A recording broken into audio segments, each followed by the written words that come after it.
crucial contact with Pip the Blind. It was a little past 9 when I pulled up in front of the bar.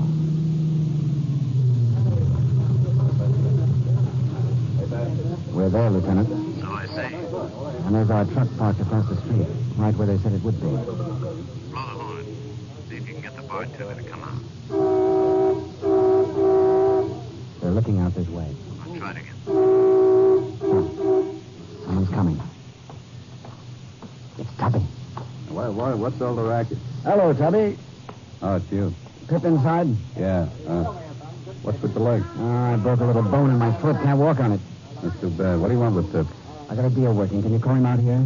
You know Pip don't ever talk to nobody on the street. You'll have to come inside. But I tell you, Tubby, I can't put any weight on this leg. I've got to see him right away. Well, no, I'll see what he says. Tell him it's big. A kilo. I'll tell him. Lieutenant, So far, so good. if he comes out. Well, sit tight. Hey, what's happening to our truck over there? Just sitting there in a loading zone, as though the driver's inside someplace making a pickup. I know, with those kids playing around it. Hope they don't get between us. Cut off. Someone's coming.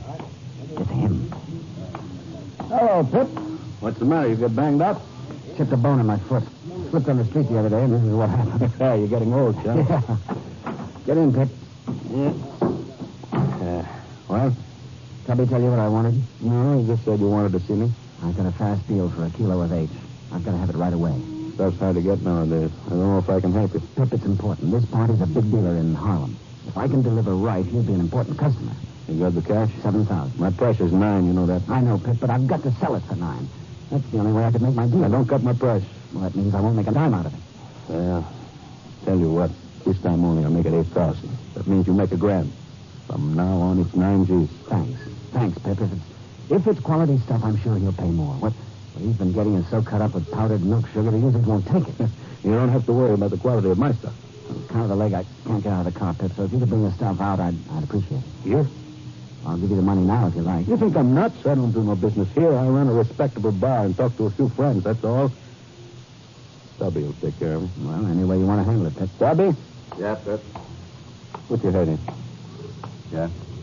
Mr. Peters ready to make a buy. I promised him a kilo of heroin. Sure, Pip. You got enough on him? Plenty. Okay, and then you two get together and make a meet someplace safe. Okay. From now on, you deal with Tubby. About the price, Pip, don't you? You think you'd better explain? Oh, yeah. This time only, Tubby. 8,000 from now on the regular price. I got it. And I'm counting on you guys to make sure your meats are changed each time you connect. Don't worry, Pip. I'll see they're changed. You better get in with him, Tubby. Sure. Take care of the leg. Thanks, Pip. Okay, when do we meet? It's got to be tonight. Okay, but the later the better. Well, how about 1 o'clock? Say the corner of 93rd and Broadway. I'll make it 1 o'clock. Only I tell you where. You still live in the hotel on the corner? That's right. I'll be in your room. I'll phone you later.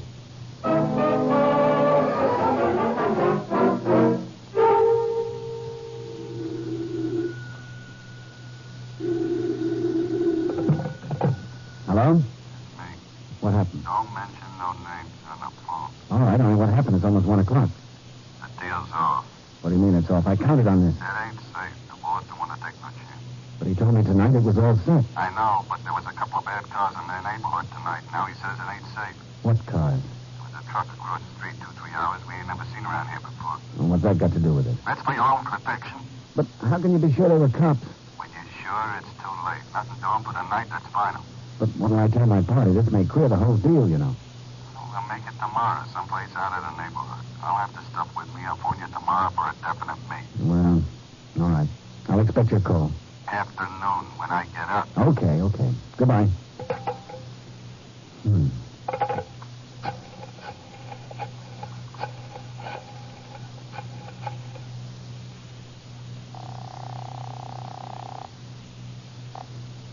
Yeah? The deal's off, Chief. How come? They spotted the truck. I was afraid of that. How about you? I'm okay. We're meeting tomorrow. Good. Better deal the truck out, though. I guess we'll have to, now that they've spotted it. Well, I've got to go now. I've got to unload some things out of the back of my car before they get too rumpled up. They've been here for a couple of hours. Yeah, take good care of them. They may mean a lot to us.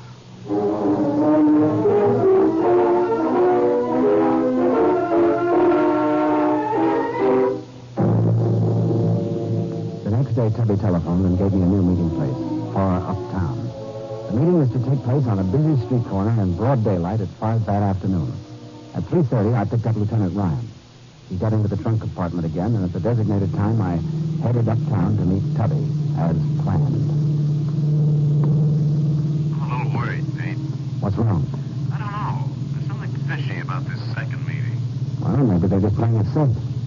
It's this daylight thing that got me worried. Why should they want to take a chance on handing over the goods in broad daylight? Well, we'll see. The next corner. Is he there? Standing at the curb. Here we go.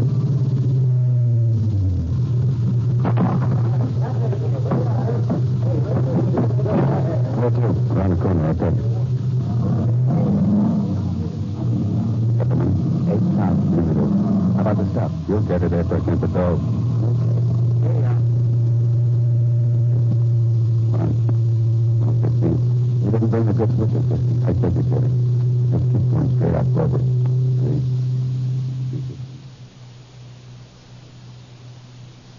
No, 29, 15, straight. 18 is correct. Okay, Peter, you can pull over to the curb. Where? Anywhere at all. Well, how about my package? I got a boy bringing it. It'll be there. Pull over. Yeah. Carrying this on, Katie. What is this, a hijacking? Don't mind if I frisk you just to make sure. Go ahead. Just gotta be careful. Are you satisfied? You're clean. Now, about my package. I told you I got a boy bringing it. In that cab right behind me. Hey, Kit. Oh, then he's been right behind us all the time. For sure. Who knows this is a taxi in a city like New York? I might as well take the cab back. Save you the ride. Okay, Tubby. Here's your package, Petey. Thanks for the business. Give it a hint, kid.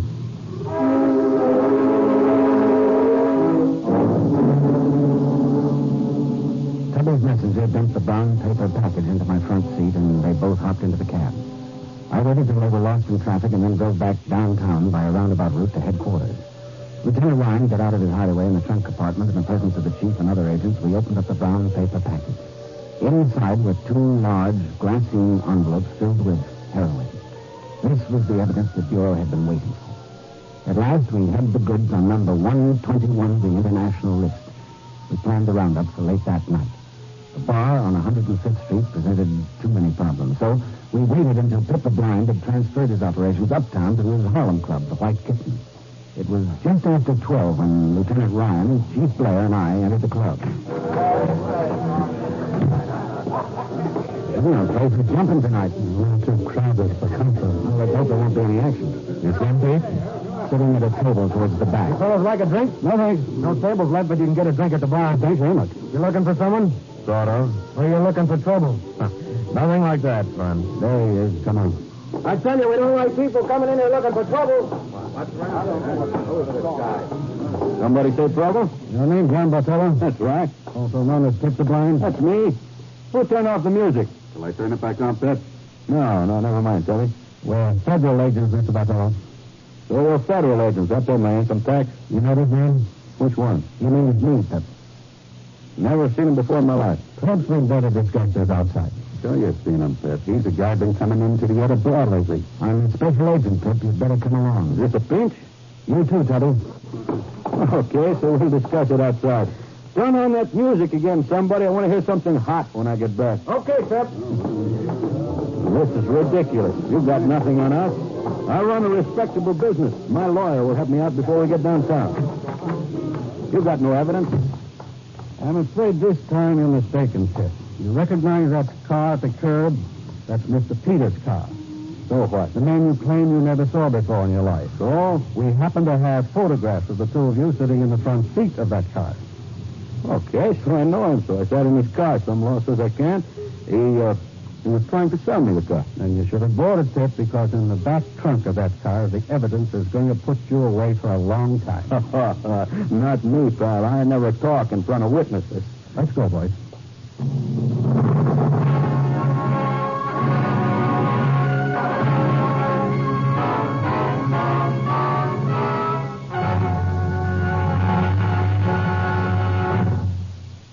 This is Douglas Fairbanks again. The smashing of the empire of Pip the Blind closes another chapter in the distinguished chronicle of our silent men, the special agents of all branches of our federal government, who daily risk their lives to protect the lives of all of us. Next week, we will tell you a story involving atomic secrets and treason. The file case entitled The Case of the Rubber Gloves. Another venture undertaken for our protection by the Silent Men.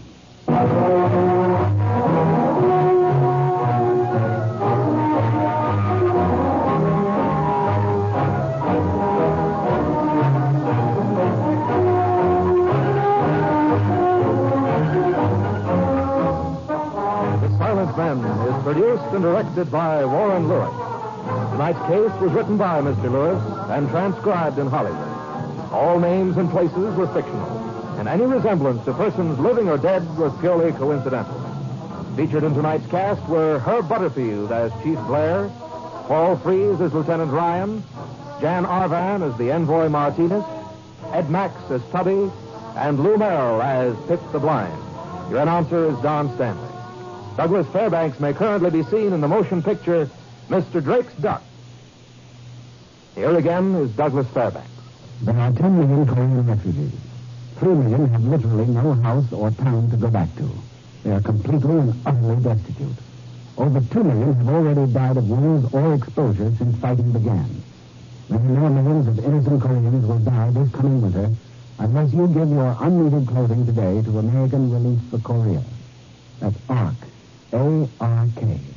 Unless your church, your local Y, or AWBS can collect them, please send your used clothing prepaid today to ARC, Oakland, California, or to ARC, Maspeth, Long Island, New York.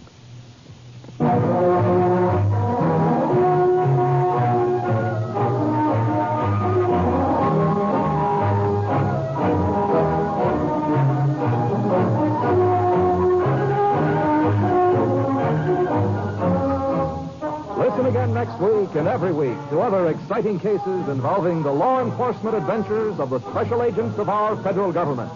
For they are the Silent Men.